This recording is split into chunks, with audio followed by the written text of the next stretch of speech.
नमस्कार दोस्तों, मैं डॉक्टर नरेंद्र अपने YouTube चैनल मेडिसिन मिंत्रा में आप सबका स्वागत करता हूं। आज बात करेंगे हम इस वीडियो में ब्लड प्रेशर नापने के तरीके के बारे में। किन छोटी छोटी बातों का ध्यान में रखने से आपके ब्लड प्रेशर की रीडिंग पूरी तरीके से सही आ सकती है। तो आइए शुरू करते हैं इस वीडियो को। रीडिंग लेने से पहले किन बातों का ध्यान में रखना चाहिए?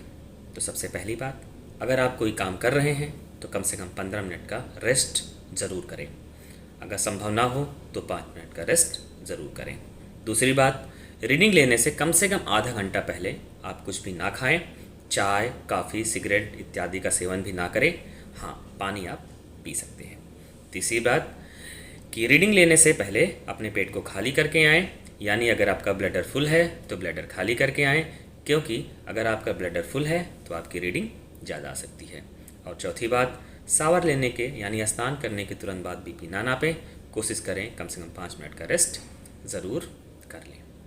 रीडिंग लेते वक्त आपको किन बातों को ध्यान में रखना चाहिए?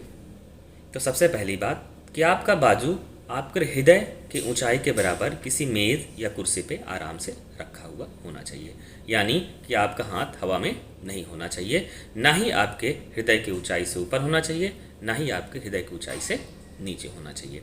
दूसरी बात, रीडिंग लेते वक्त आप आराम से बैठें या फिर लेटकर बीपी नपवाएं। जब भी आराम से बैठें तो कोशिश ये करें कि आपका बैक सपोर्ट में हो, यानी आप कुर्सी पे बैठें तो कुर्सी के सपोर्ट में बैठें, या आप बेड पे बैठें तो दीवार का सहारा ले लें। तीसरी बात, अगर आप ब्लड प्रेशर बैठ के नपवा रहे हैं या नाप रहे हैं तो कोशिश ये करें कि अपने पैरों को क्रॉस करके ना बैठें, यानी एक पैर पे दूसरा पैर रखकर ना बैठें और आपके दोनों पैर ज़मीन पे रखे हुए होने चाहिए।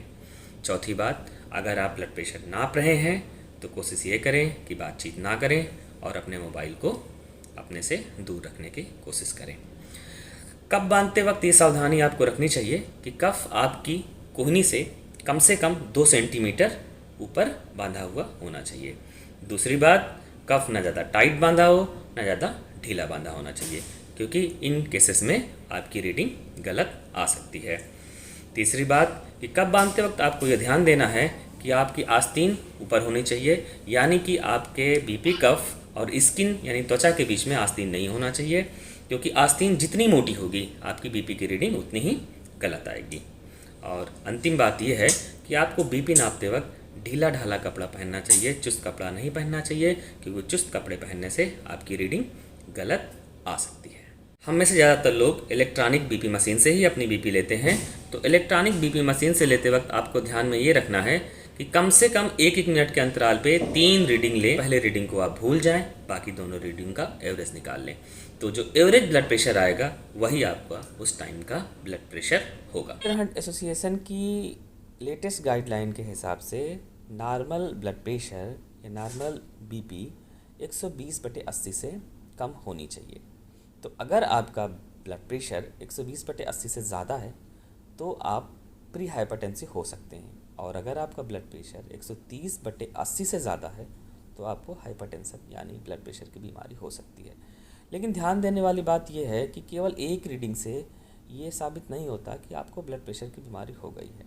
तो उसके लिए कम से कम 2 बार या 2 बार से ज़्यादा आपकी रीडिंग मानक से ज़्यादा आनी चाहिए, यानी 130/80 से ज़्यादा आनी चाहिए। अगर आपको ये वीडियो पसंद आया हो तो प्लीज़ मेरे चैनल को लाइक और सब्सक्राइब ज़रूर कीजिएगा।